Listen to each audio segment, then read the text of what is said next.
ഈ കഥയും കഥാപാത്രങ്ങളും തികച്ചും സാങ്കല്പികം മാത്രമാണ്. ജീവിച്ചിരിക്കുന്നവരോ മരിച്ചവരോ ആയ ആരുമായും യാതൊരു ബന്ധവുമില്ല. എന്തെങ്കിലും വിധത്തിലുള്ള സാദൃശ്യം തോന്നുന്നുണ്ടെങ്കിൽ തികച്ചും യാദൃശ്ചികം മാത്രമാണ്. കഥ ഇതുവരെ. അലക്സാണ്ടറും ബോസിൻ്റെ അനിയനും നല്ല സുഹൃത്തുക്കൾ ആയിരുന്നു. ഇവരുടെ ഈ സൗഹൃദം കണ്ട് സഹിക്കാനാവാതെ അനൂപ് രണ്ടുപേരെയും തമ്മിൽ തെറ്റിക്കാൻ വേണ്ടി ഒരു കളി കളിച്ചു. അങ്ങനെ ബോസിനെയും ബോസിൻ്റെ അനിയനെയും വലിയ ശത്രുക്കളാക്കി മാറ്റാൻ അനൂപിന് കഴിഞ്ഞു. അങ്ങനെ അനിയനെ കൊല്ലാൻ വേണ്ടി ബോസിനെ കൊണ്ട് തന്നെ ഒരു പ്ലാൻ തയ്യാറാക്കി. ബോസിൻ്റെ നിർദ്ദേശപ്രകാരം അനിയൻ അലക്സാണ്ടറെ കാണാൻ പോകുന്ന വഴിക്ക് വെച്ച് അവനെ ബോധം കെടുത്തി ഗോഡൗണിൽ കൊണ്ടുപോകാൻ ബോസ് പറയുകയും ചെയ്തു. ഗോഡൗണിൽ വെച്ച് ചെറിയൊരു കൈവത്തം പറ്റി ബോസിൻ്റെ അനിയൻ കൊല്ലപ്പെടുകയും ചെയ്തു. ബാക്കി കാണുക.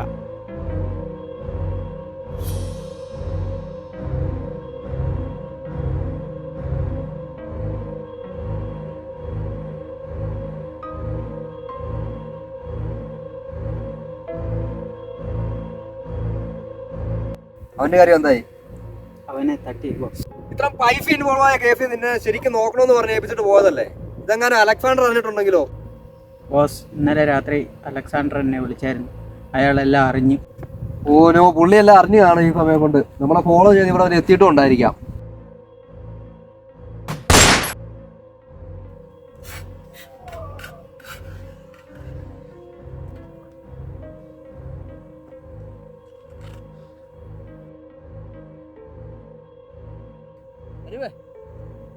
അലക്സാണ്ടർ ഇവിടെ ഉണ്ടെന്നാ തോന്നുന്നേ. നമുക്ക് രക്ഷപ്പെടണം. അനുവേ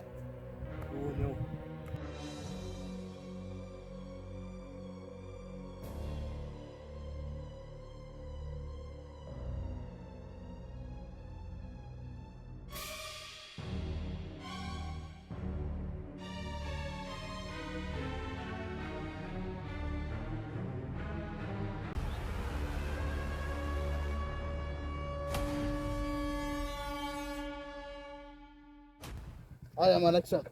Game is over. ചങ്ങയെ പിടിച്ച് CPR കൊടുക്ക്. അല്ല എന്നാലും എന്തായി കാര്യങ്ങൾ? അവനെ തട്ടി. നീ എന്ത് പരിപാടിയാ കാണിച്ചത്? എന്ത് ചെയ്യാനാ? ഒരു കൈവത്തം പറ്റി.